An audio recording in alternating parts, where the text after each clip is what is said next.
মুহূর্তে সারা বিশ্বের নজর অযোধ্যার রাম মন্দিরের ওপর। ইতিমধ্যেই শ্রীরামের বাল্যরূপে নতুন বিগ্রহের প্রাণ প্রতিষ্ঠা হয়ে গেছে এবং সেই আনন্দে মেতে উঠেছে গোটা বিশ্ব। কিন্তু জানেন কি, প্রভু রামের এই মন্দিরটি তৈরি করতে ব্যবহার করা হয়নি কোনো রকম লোহা বা সিমেন্টের, এমনকি মাটিতে নেই একটিও কংক্রিট। সম্পূর্ণ মন্দিরটি তৈরি হয়েছে পাথরে। এই পাথরগুলি কোথা থেকে এসেছে জানেন? মন্দিরের দেওয়ালের গায়ে গোলাপি রঙের পাথর এসেছে রাজস্থান থেকে, কর্ণাটক থেকে এসেছে গ্রানাইট, মির্জাপুর থেকে বেলে পাথর এবং মন্দিরে সৌন্দর্য বাড়ানোর জন্য খাস রাজস্থান থেকে এসেছে মার্বেল পাথর। এমনকি রাজস্থানের বনশী পাহাড়পুর থেকেও এসেছে শ্বেত পাথর। এখানেই শেষ নয়, মন্দিরের গর্ভগৃহ তৈরি রাজস্থানের মাকরানা পাহাড় থেকে আনা বিশেষ সাদা মার্বেলে। এই পাথরগুলি ফিউজ করার জন্য 10,000 তামার প্লেট ব্যবহার করা হয়েছে। রাম মন্দিরের নকশাটি বানিয়েছেন সোমপুরা পরিবার। 1968 সালে আহমেদাবাদে রাম মন্দিরের মূল নকশাটি বানানো হয়েছিল এবং পরবর্তী 15 প্রজন্ম ধরে এই পরিবারই রাম মন্দিরের নকশা বানিয়ে আসছে। মন্দিরটি 2.7 একর জমির ওপর প্রায় 57,000 বর্গফুট জায়গা জুড়ে তৈরি। মন্দিরের দৈর্ঘ্য 380 ফুট ও প্রস্থ 250 ফুট এবং উচ্চতা প্রায় 161 ফুট, যা কুতুব মিনারের উচ্চতার প্রায় 70%। মন্দিরের কাঠামো 3 তলা, প্রতিটি তলার উচ্চতা 20 ফুট। মন্দিরে মোট 392টি স্তম্ভ এবং 44টি দরজা আছে। মূল গর্ভগৃহ ভগবান শ্রী রামের বাল্যরূপের বিগ্রহ আছে। রামলাল্লার মূর্তিটি 8 ফুট লম্বা সোনার প্রলেপ দেওয়া মার্বেল সিংহাসনে প্রতিষ্ঠিত আছেন।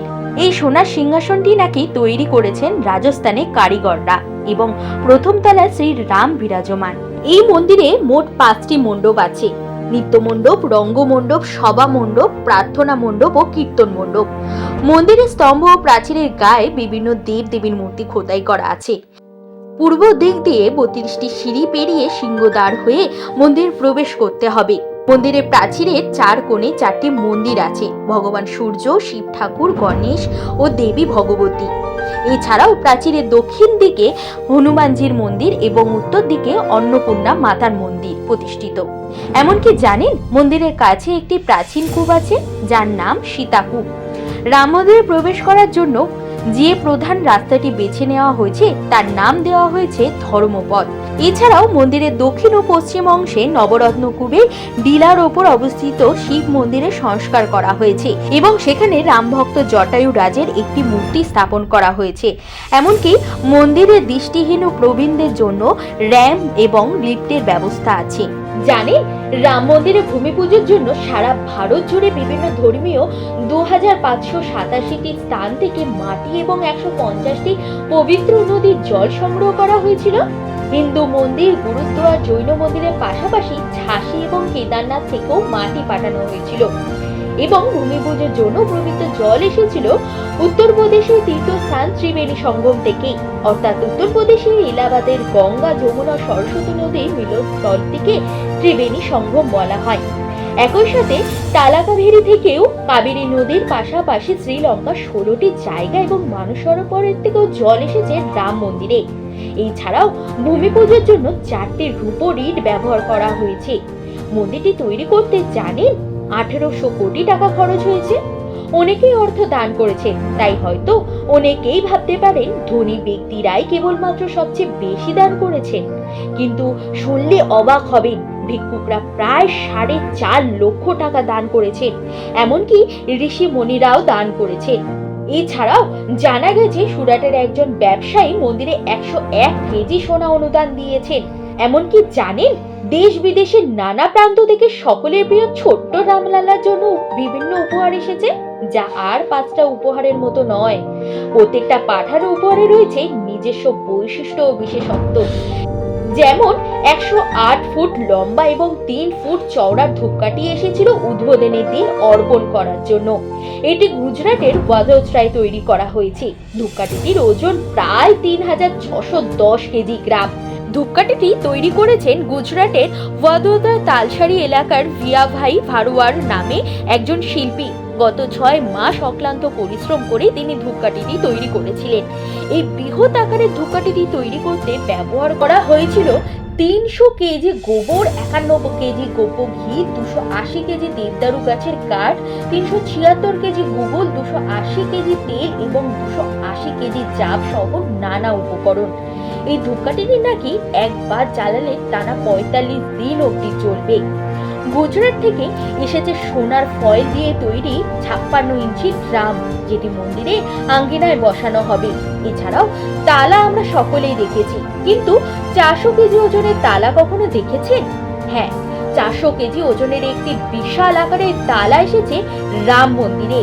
এই তালা চাবিটি তৈরি করেছেন আলিগড়ের তালা প্রস্তুতকারক সত্যপ্রকাশ শর্মা। তালাটি প্রায় 10 ফুট উঁচু, 4.6 ফুট চওড়া, 9.5 ইঞ্চি পুরু এবং ওজন 400 কেজি। তিনি রীতিমতন দাবি করেছেন এটি পৃথিবীর সবচেয়ে বিশাল আকারের তালা চাবি।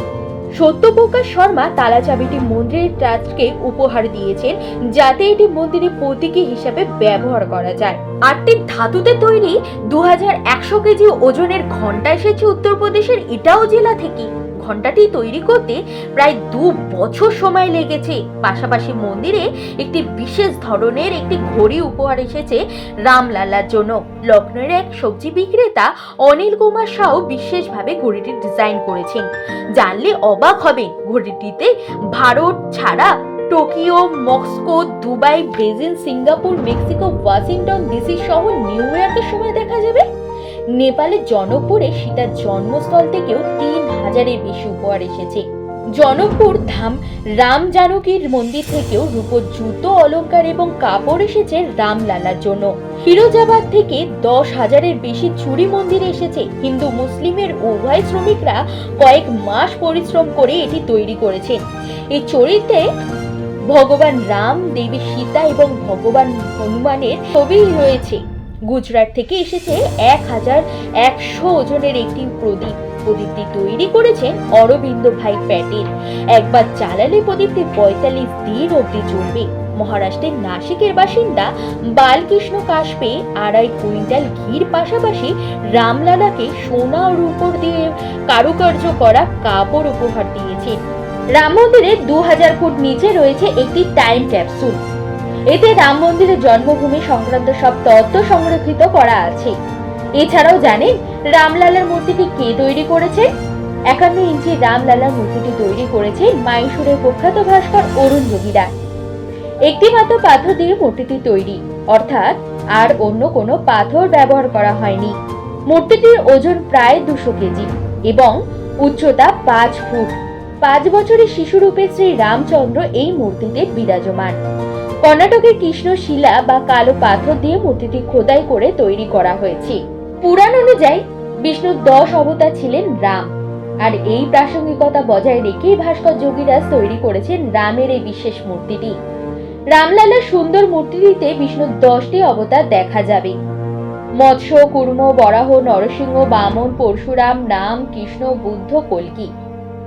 এবং মূর্তির চারপাশে ফলকের একপাশে শ্রী হনুমান এবং অন্য পাশে গরুড় রয়েছে।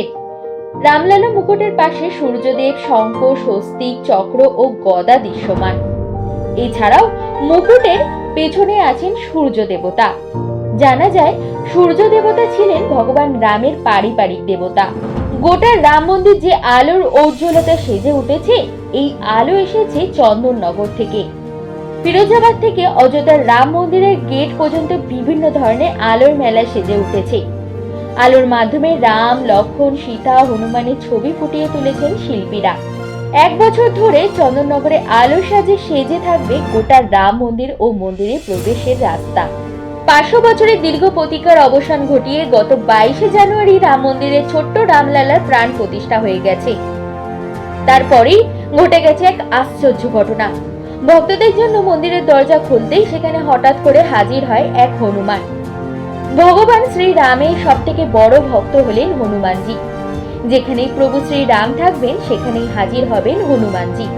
ঠিক তেমনি 23শে জানুয়ারি মঙ্গলবার বিকেল 5টা 50 একটি হনুমান হঠাৎ মন্দিরের দক্ষিণ গেট দিয়ে গর্ভগৃহের ভেতরে ঢুকে পড়ে এবং রামলাল্লার দর্শন করে হনুমানটি শান্তভাবে মন্দিরের গর্ভগৃহ থেকে বেরিয়ে যায়। এই দৃশ্য দেখে সেখানে থাকা দর্শনার্থীরা হকচকিয়ে যান। অনেকেরই বিশ্বাস স্বয়ং হনুমানজি এসেছিলেন প্রভু শ্রীরামকে দর্শন করতে। মন্দির উদ্বোধনের দিন থেকেই প্রভু রামের দর্শন পেতে দূর দূরান্ত থেকে ভক্তরা ছুটে আসছেন, কেউ পায়ে হেঁটে তো কেউ সাইকেল চালিয়ে। দীর্ঘ অপেক্ষার পর প্রভু শ্রীরামের আগমনে আনন্দে মেতে উঠেছে গোটা অযোধ্যা। আজ এই পর্যন্ত। পুরো ভিডিওটি দেখার জন্য ধন্যবাদ। পরবর্তী ভিডিওতে এই ধরনের আরো কিছু নতুন তথ্য নিয়ে হাজির হব আপনাদের সকলের সামনে।